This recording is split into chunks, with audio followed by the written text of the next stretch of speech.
Grace had always believed that music was meant for everyone. She believed it with her whole heart, the way some people believe in luck or fate or the goodness of strangers.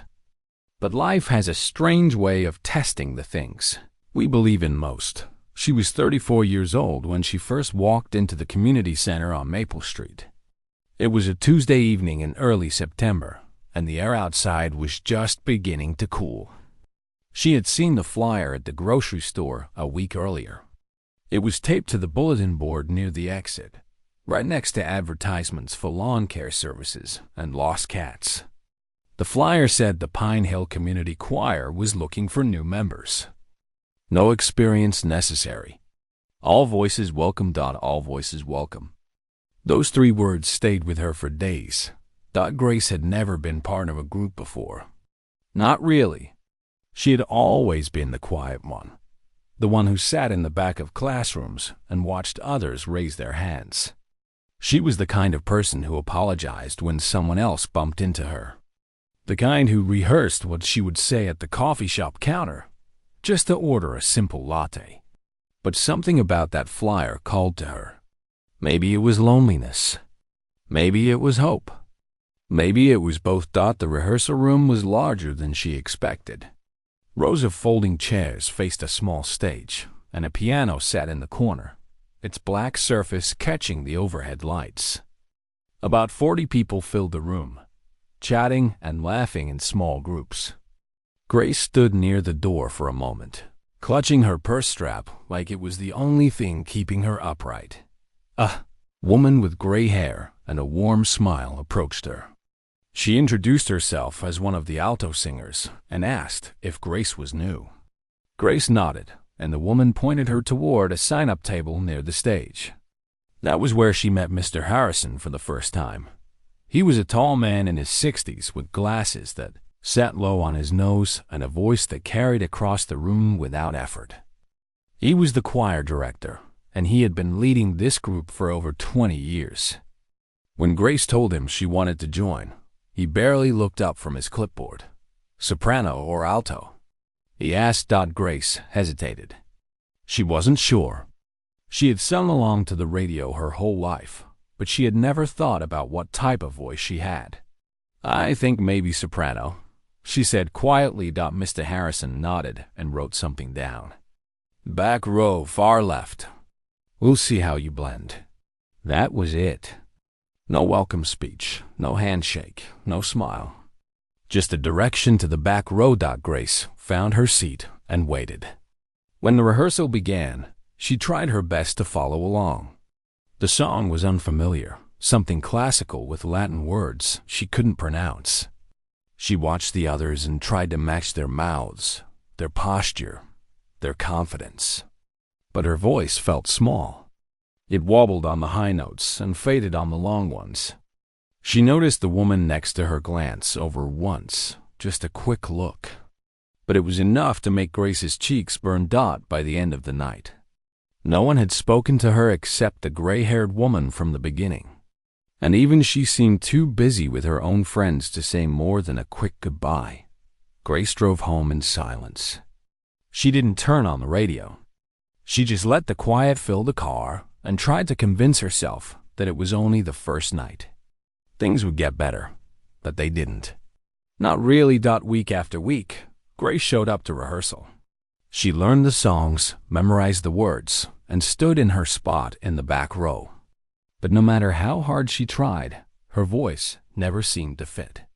It was always just a little off, a little too soft, a little too uncertain. Mr. Harrison never corrected her, but he never acknowledged her either. His eyes swept across the room during practice, landing on the stronger singers, the ones whose voices rose above the rest. Grace was never one of them. She started to notice things. Small things. The way conversations would quiet when she walked over to a group. The way people would smile politely, but never invite her to join them for coffee after practice. The way partners were chosen for warm-up exercises, and she was always the last one standing, waiting to be assigned to whoever was left. She wasn't disliked. That was the strange part. No one was ever mean to her. No one said cruel words or gave her dirty looks. She was simply invisible. And in some ways, that felt worse. There were nights when she sat in her car after rehearsal and cried. Not loud, dramatic sobs, the quiet tears that slipped down her cheeks before she could stop them. She would wipe them away, take a deep breath, and drive home. Her husband, David, would ask how practice went, and she would say it was fine. She didn't know how to explain that she felt like a ghost in a room full of living people. David was a kind man. They had been married for 8 years, and he knew her better than anyone.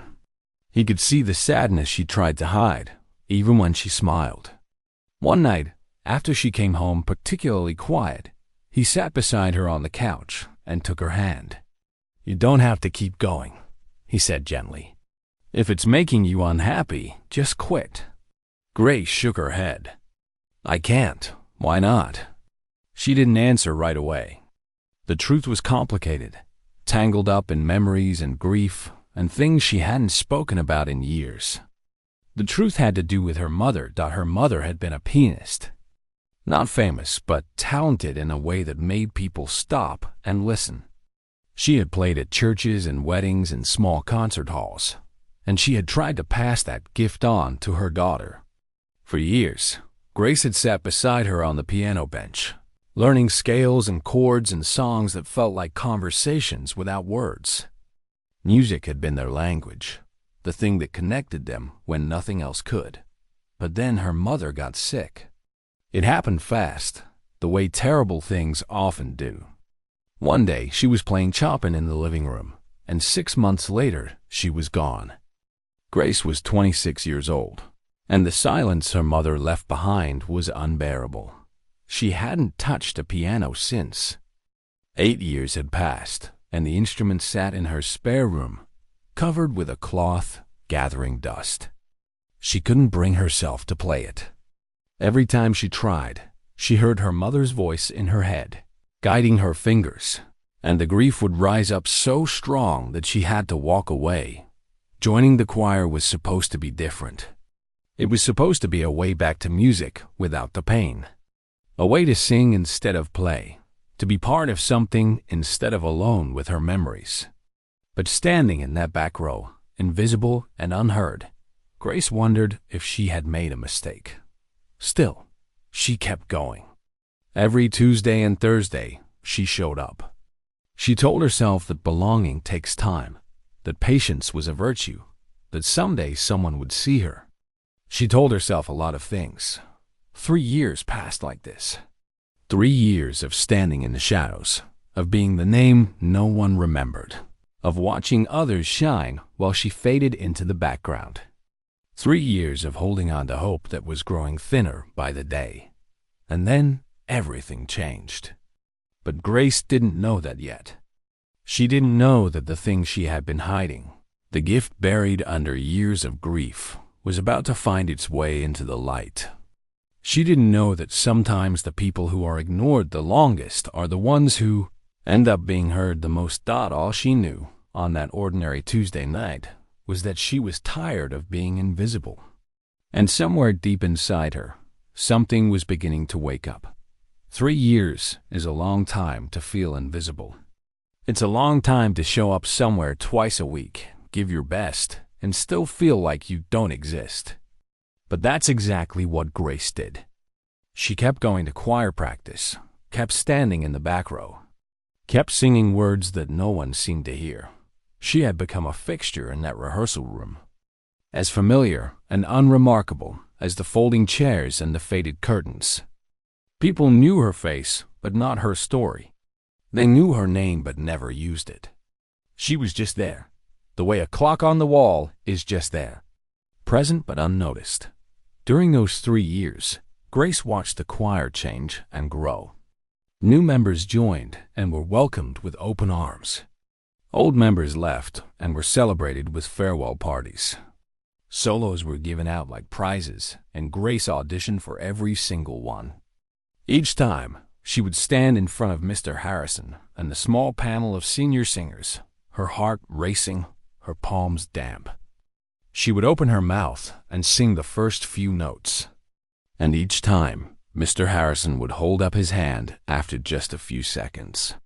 "Thank you, Grace," he would say, already looking down at his list. "We'll let you know." But he never let her know. The solos always went to someone else. Someone louder, someone more confident, someone who didn't shake when they stood alone in front of a room. Grace tried not to take it personally. She told herself that rejection was part of the process, that every singer faced it, that her time would come. But as the months turned into years, that belief grew harder to hold on to. She started to wonder if there was something wrong with her voice. Or worse, something wrong with her dot at home. David watched his wife struggle in silence. He saw how she came back from rehearsals looking smaller somehow, like the joy had been slowly drained out of her. He saw her practice in the shower, her voice echoing off the tiles, and he thought it sounded beautiful. He couldn't understand why no one else seemed to notice. One evening, after a particularly difficult rehearsal, David found Grace sitting on the edge of their bed, staring at nothing. Her coat was still on, and her keys were still in her hand. She looked lost. He sat down beside her and waited. He had learned over the years that Grace needed time to find her words. Pushing her never helped. After a long silence, she finally spoke. "I don't know why I keep doing this." David took her hand. "Then stop. You don't owe them anything." "It's not about owing them," she said quietly. "It's about proving something to myself. That I can be part of something. That I'm not just nothing." David's heart broke a little at those words. He had never seen his wife as nothing. To him, she was everything. But he also knew that what he saw didn't matter as much as what she felt. And right now, she felt invisible. "You're not nothing," he said firmly. "You're the kindest, strongest person I know. And if those people can't see that, then they don't deserve you." Grace leaned into him, resting her head on his shoulder. She wanted to believe him. She really did. But the voice inside her head was louder than his words. It told her she wasn't good enough, that she never had been, that she was fooling herself by thinking she belonged in that choir. What David didn't know, what Grace had never fully explained to anyone, was that the choir wasn't really about singing. It was about her mother. Her mother had died 8 years ago, but some days it felt like yesterday. The grief would hit Grace at strange moments, like waves crashing without warning. She would hear a certain song on the radio, or catch the scent of jasmine perfume, or see an old woman's hands resting on a shopping cart. And suddenly she couldn't breathe. Her mother's name was Helen, and she had been a pianist for most of her life. Not famous, not wealthy, but gifted in a way that felt almost magical. When Helen played, the room would go still. People would stop talking, stop moving, stop everything. They would just listen, caught in the spell of the music. Grace had grown up with that music as the soundtrack of her childhood. Every morning, she woke to the sound of scales drifting up the stairs. Every evening, she fell asleep to sonatas and nocturnes floating through the walls. The piano was as much a part of their home as the furniture, as the family photos, as the smell of coffee brewing in the kitchen. Helen had tried to teach Grace everything she knew. For years, they sat side by side on the piano bench, mother and daughter, working through exercises and pieces that grew more difficult with time. Grace had talent. Helen saw it early and nurtured it carefully, the way a gardener tends to a delicate seedling. By the time Grace was 18, she could play Rachmaninoff and Chopin and Debussy. She could make the piano sing and weep in thunder. But then Helen got sick, thought it started with small things. Forgetting where she put her glasses. Losing track of conversations. Stumbling over notes she had played 1,000 times. The doctors ran tests and delivered news that no family should ever have to hear. Helen had a brain tumor. It was aggressive, and it was growing. The next 6 months were a blur of hospitals and treatments and desperate prayers. Grace dropped out of college to be by her mother's side. She held Helen's hand through chemotherapy and radiation and all the terrible things that were supposed to help but didn't. She watched her mother, once so full of life and music, fade like a photograph. Left too long in the sun. Helen died on a Tuesday morning in April. The birds were singing outside her window, and Grace was holding her hand. One moment she was there, and the next she was gone. Just like that. A lifetime of music, silenced forever. After the funeral, Grace couldn't bring herself to touch the piano. It sat in the corner of her mother's house, and later in the spare room of Grace's own home, covered with a white cloth like a ghost. Every time she walked past it, she felt the weight of everything she had lost. The instrument that had once brought her so much joy now only brought pain. Years passed. Grace got married.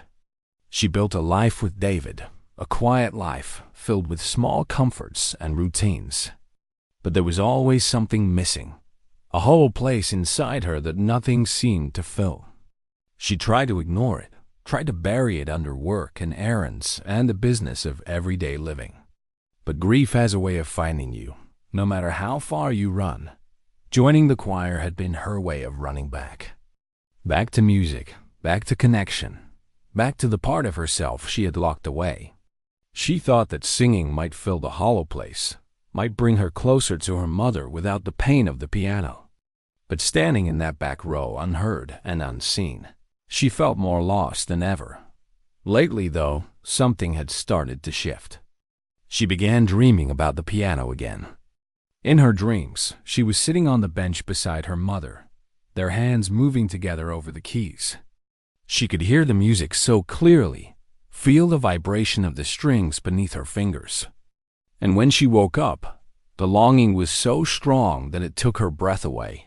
One night, after another dream, Grace found herself standing in front of the spare room door. Her hand was on the doorknob, trembling slightly. She hadn't opened this door in months, hadn't looked at the piano in even longer. But something was pulling her forward, something she couldn't name. She turned the knob and stepped inside. The room was dark and dusty, and the white cloth over the piano seemed to glow in the moonlight coming through the window. Grace walked over slowly, her heart pounding in her chest.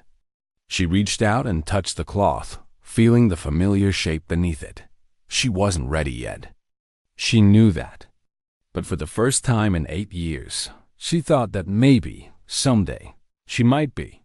She closed the door and went back to bed. But she didn't sleep. She lay there in the darkness, thinking about her mother, thinking about the music they had shared, thinking about all the things she had kept buried for so long. Something was waking up inside her. And soon, very soon, it would demand to be heard. The Winter Showcase was the biggest event of the year for the Pine Hill Community Choir. It had been a tradition for over 2 decades. A night when the auditorium filled with families and friends, when the stage lights burned bright, and when all the months of practice came together in one beautiful performance. People in town marked it on their calendars. They bought tickets weeks in advance. For the choir members, it was everything they had been working toward. This year's showcase was just 2 weeks away, and the excitement in the rehearsal room was impossible to miss. People arrived early and stayed late. Conversations buzzed with talk of costumes and programs and who would be sitting in the front row. Even Mr. Harrison seemed different, less stern than usual, almost cheerful as he led the group through their final preparations. The centerpiece of this year's performance was a piece called Vocalise by Rachmaninoff. It was a stunning, emotional work, the kind of music that could make people cry without understanding why. The choir had been rehearsing it for months, and it was finally starting to come together. But the real magic of Vocalise wasn't just the voices. It was the piano accompaniment. Without a skilled pianist, the piece would fall apart. That pianist was a man named Gerald. He was 73 years old, with white hair and gentle hands that moved across the keys like they were born to be there. He had been the choir's accompanist for 15 years, and everyone adored him. He had a way of making even the nervous singers feel confident, of lifting the music to places it couldn't go on its own. When Gerald played, the whole room breathed differently. Grace had always admired Gerald from her spot in the back row. She watched his hands during rehearsals, the way they danced and flowed, and she thought of her mother. Helen had played with that same effortless grace, that same deep connection to the instrument. Sometimes, watching Gerald made the grief rise up in Grace's chest so strong that she had to look away. It was a Thursday evening, exactly 14 days before the showcase, when everything changed. Rehearsal was supposed to start at 7, but by 7:15, Gerald still hadn't arrived. This was unusual. Gerald was never late. He was the kind of man who showed up early to everything, who believed that punctuality was a form of respect. Mr. Harrison checked his phone, frowned, and told the group to warm up without the piano. By 7:30, people were starting to whisper. Something was wrong. You could feel it in the room, a nervous energy that made everyone restless. Mr. Harrison stepped outside to make a phone call, and when he came back, his face was pale. He stood at the front of the room and asked for everyone's attention. The chatter died down instantly. Grace felt her stomach tighten. She knew somehow, before he even said the words. "I just received some difficult news," Mr. Harrison said slowly. "Gerald had a stroke this afternoon. He's in the hospital." The room went silent. Someone gasped. A woman in the front row covered her mouth with her hand. Grace felt the blood drain from her face. Mr. Harrison continued, his voice heavy. "He's stable, but he won't be able to play. Not for the showcase. Not for a long time." The silence stretched on for what felt like forever. Then the questions started. Is he going to be okay? Can we visit him? What happens now? The room filled with worried voices, everyone talking over each other, trying to process what they had just heard. But beneath the concern for Gerald, there was another fear. The showcase. 2 weeks away. And now, no pianist. Mr. Harrison held up his hands to quiet the room. "I know this is a lot to take in. Gerald is a fighter, and we're all praying for his recovery. But we also need to face reality. Without a pianist, we cannot perform vocalise. And without vocalise, the showcase loses its heart." He paused, rubbing his forehead like he was trying to push away a headache. "I've already started making calls. I'm reaching out to every musician I know, anyone who might be available. But I want to be honest with you. Finding someone who can play Rachmaninoff at this level on 2 weeks' notice is nearly impossible." The mood in the room shifted from shock to despair. People slumped in their chairs. Some wiped away tears. 3 years of work, all building toward this moment, and now it might all fall apart. Grace sat frozen in her seat. Her mind was spinning, thoughts colliding into each other so fast she couldn't hold on to any of them. Rachmaninoff. 2 weeks. No pianist. The words echoed in her head like a drumbeat. She knew vocalise. She knew it intimately, the way you know a song that lives in your bones. Her mother had made her practice it dozens of times, maybe hundreds. It was one of Helen's favorites, a piece she said could touch the soul in ways that words never could. Grace had played it at her mother's funeral, the last time she had touched a piano before the grief became too heavy to bear. Could she do it? Could she sit down at that piano, in front of all these people who had ignored her for 3 years, and play the piece that carried her mother's memory? The thought terrified her. Her hands started to shake, and she pressed them against her thighs to keep them still. She wasn't ready. She hadn't played in 8 years. What if she had forgotten? What if her fingers stumbled and the music fell apart? What if she failed in front of everyone? But another voice whispered beneath the fear. What if this was the moment she had been waiting for? What if this was why she had stayed in the choir all these years, invisible and unheard, holding on to hope that someday things would change? She thought of her mother. Helen had always believed in her, even when Grace didn't believe in herself. "You have a gift," her mother used to say. "Don't ever let fear steal it from you." Grace had let fear steal it. For 8 years, she had hidden from the piano, hidden from the music, hidden from the part of herself that her mother had loved the most. But maybe it wasn't too late. Maybe the gift was still there, buried under all that grief, waiting to be found. The rehearsal ended early that night. People gathered in small groups, talking quietly, making plans to send flowers to Gerald. Grace slipped out without saying goodbye to anyone. She drove home in a daze, barely seeing the road in front of her. David was in the kitchen when she walked in. He took one look at her face and knew something had happened. "What's wrong?" he asked. Grace told him everything. About Gerald, about the showcase, about Vocalise. And then she told him the things she hadn't been able to say out loud until that moment. "I can play it," she whispered. "I know the piece. I've known it my whole life." David stared at her. "Then why don't you tell them?" "Because I'm scared." Her voice cracked. "What if I can't do it anymore? What if I've lost it?" David walked over and put his hands on her shoulders. He looked into her eyes with a steadiness that calmed her racing heart. "There's only one way to find out," he said. Grace knew he was right. She walked down the hallway to the spare room, the room she had been avoiding for 8 years. She opened the door and turned on the light. The piano sat there under its white cloth, silent and waiting. With trembling hands, she pulled the cloth away. The black surface gleamed under the light, and the keys stretched out before her like an old friend she hadn't seen in too long. She sat down on the bench and positioned her fingers over the keys. They felt strange and familiar at the same time. She took a deep breath. And then she began to play. The first notes of Vocalise filled the room, soft and uncertain. Her fingers stumbled once, twice. But then something shifted.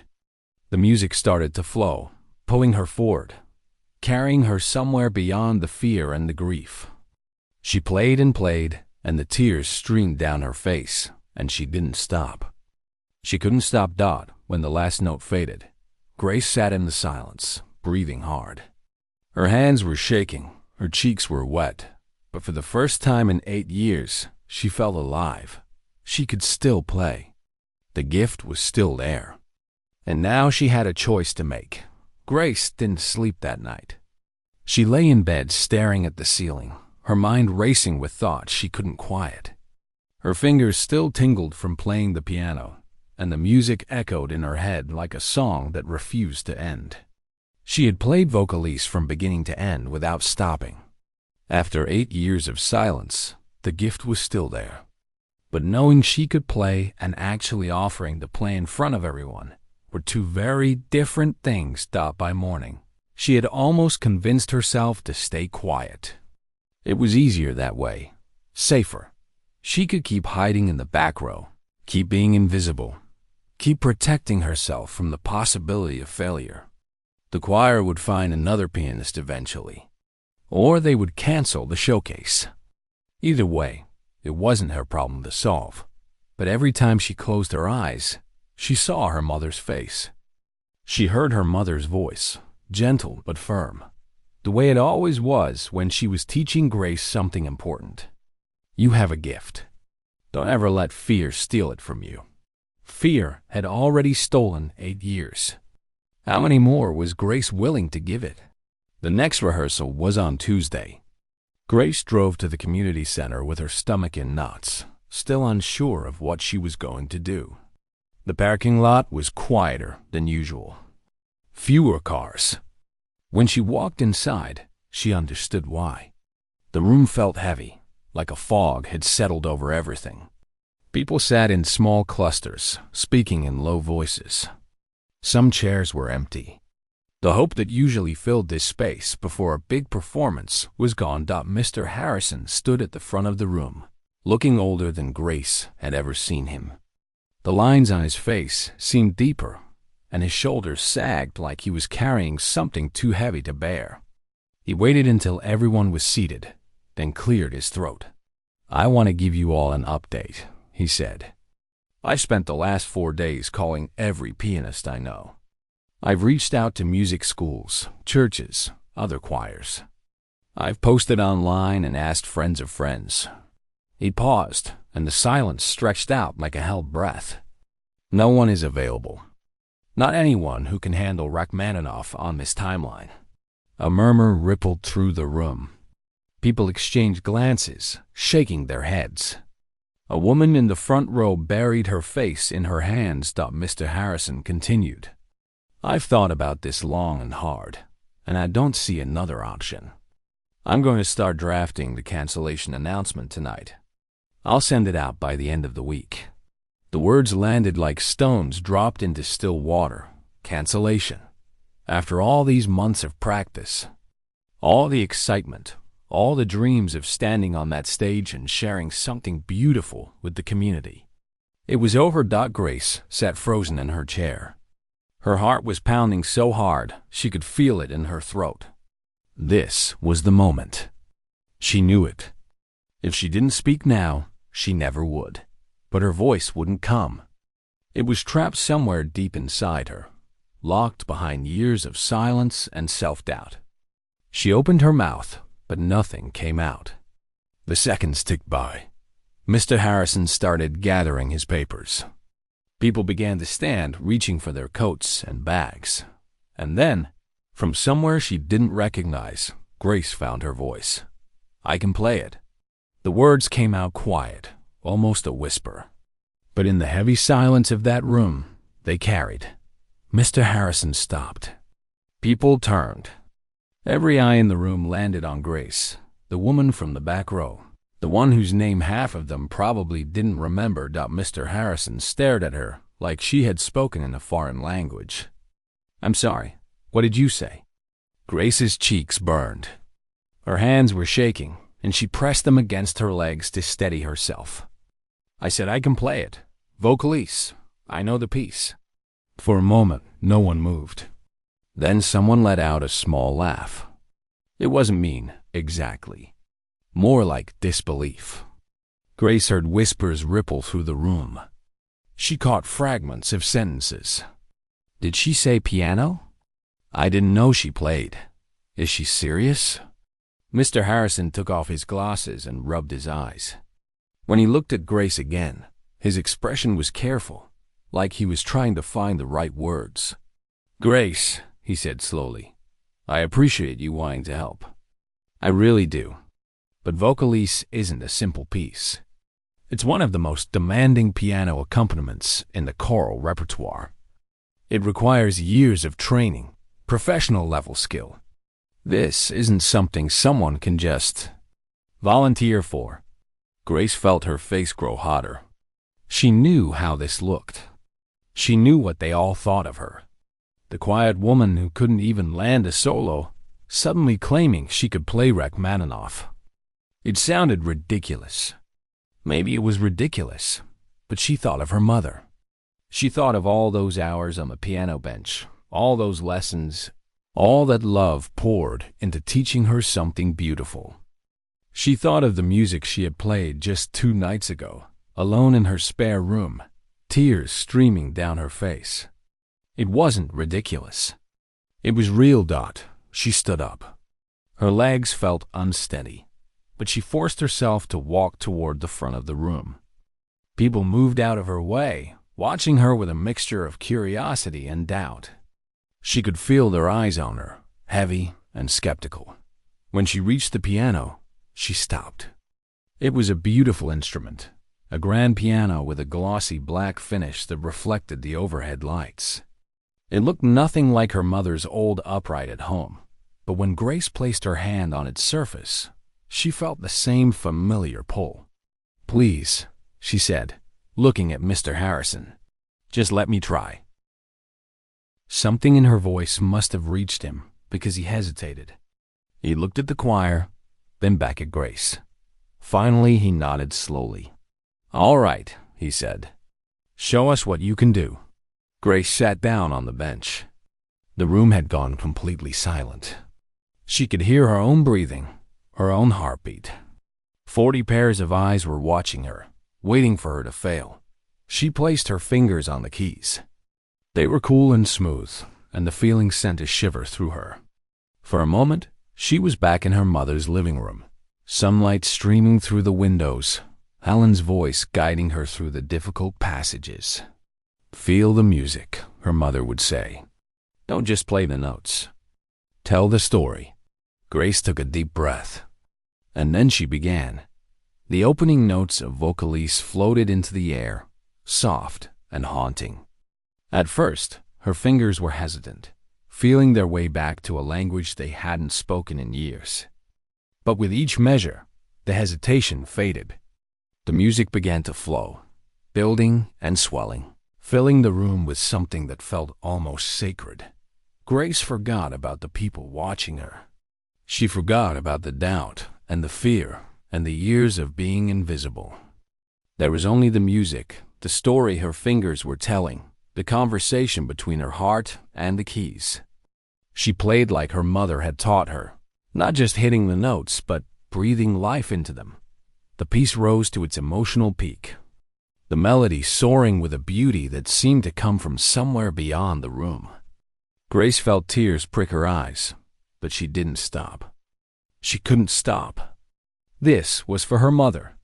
This was for every silent moment she had spent in the back row, waiting to be seen. This was for herself. When the final note faded, Grace lifted her hands from the keys. Her fingers were trembling. Her cheeks were wet. She was afraid to look up, afraid to see disappointment or pity on the faces around her. But when she finally raised her eyes, she saw something else entirely. Mr. Herson was gripping the back of a chair, his knuckles white. His mouth was slightly open, and his eyes were glistening. Around the room, people sat frozen, like they had forgotten how to move. A woman in the front row had tears running down her cheeks. A man near the back was shaking his head slowly, not in disapproval, but in disbelief. The silence lasted for what felt like an eternity. And then, all at once, the room erupted. People started clapping. Not polite applause, but real, thundering clapping that filled the space and bounced off the walls. Someone shouted, "Bravo!" Others stood up, then more, until the entire room was on their feet. Grace sat at the piano, overwhelmed, unable to process what was happening. Mr. Harrison walked over to her slowly. He looked at her like he was seeing her for the first time, like she had appeared out of thin air. "Where," he said quietly, "have you been hiding that?" Grace didn't know how to answer. She had been hiding it from herself as much as from anyone else. But now it was out. The gift her mother had given her, the music she had buried under grief and fear, was finally free, and everything was about to change. The 2 weeks before the showcase passed in a blur. Grace practiced every single day, sometimes for hours at a time, until her fingers ached and her back was stiff from sitting at the bench. She practiced in the morning before work and in the evening after dinner. She practiced until David had to gently remind her to eat, to sleep, to take care of herself. But Grace couldn't stop. Something had been unlocked inside her, something that had been dormant for 8 long years. The music poured out of her like water breaking through a dam. Every time she sat down at the piano, she felt her mother's presence beside her, guiding her hands, whispering encouragement in her ear. It was painful and beautiful all at once. At choir rehearsals, everything was different. People who had ignored Grace for 3 years suddenly wanted to talk to her. They asked about her background, her training, how she had learned to play like that. Some of them apologized, in their own awkward ways, for not noticing her sooner. Grace accepted their kindness graciously, but she didn't dwell on it. She wasn't doing this for them. She was doing this for herself, and for the memory of the woman who had given her this gift. Mr. Harrison worked with her closely during those 2 weeks. He was a different person now, attentive and respectful, treating her like the musician she had always been. They went through vocalese together measure by measure, discussing tempo and dynamics, making sure the piano and the voices would blend seamlessly. For the first time in 3 years, Grace felt like she truly belonged. The night of the showcase arrived faster than Grace expected. She stood in her bedroom, looking at herself in the mirror, hardly recognizing the woman staring back at her. She was wearing a simple black dress, elegant but understated.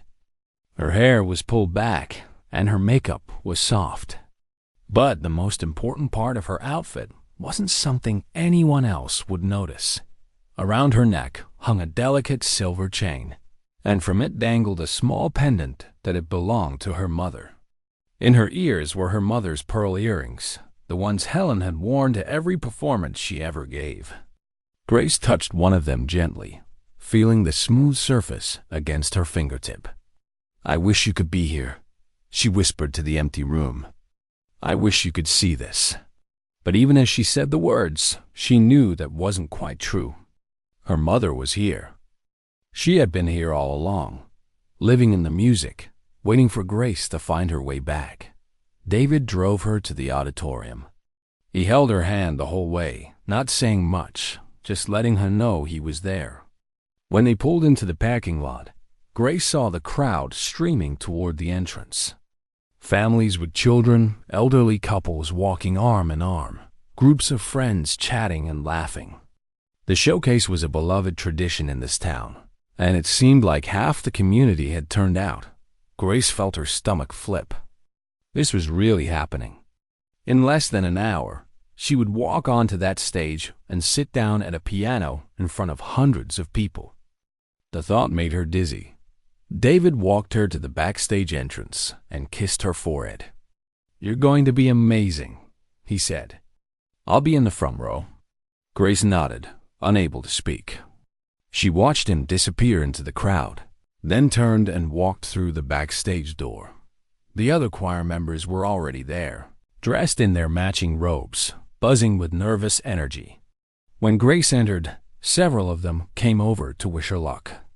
One woman, the same gray-haired alto who had welcomed her on that very first night 3 years ago, squeezed her hand and said, "We're so glad you're here." Grace smiled. She meant it more than the woman could possibly know. Mr. Harrison gathered everyone together for a final pep talk. He spoke about the importance of this night, about all the hard work they had put in, about how proud he was of each and every one of them. Then he looked directly at Grace. "Tonight we have something special," he said. "Something none of us expected. Grace, you stepped up when we needed you most. You reminded us that sometimes the most extraordinary gifts come from the quietest places." "Thank you." Grace felt tears prick her eyes, but she blinked them back. There would be time for crying later. Right now, she needed to focus. The auditorium lights dimmed. The crowd fell silent, and the showcase began. The first half of the program passed in a dreamlike haze. Grace sat backstage, listening to the choir perform their opening numbers. They sounded beautiful, their voices blending in harmonies that filled the space and made the walls seem to vibrate. She could hear the audience responding, the applause after each song, the energy building in the room. And then it was time. Mr. Harrison stepped to the microphone and addressed the audience. He told them about Gerald, about his stroke, about how the choir had almost had to cancel tonight's performance. He told them that a miracle had happened, that someone had stepped forward at the last moment to save the showcase. And then he said her name. "Please welcome our pianist for this evening, Grace Chun." Grace stood up. Her legs felt like they belonged to someone else as she walked onto the stage.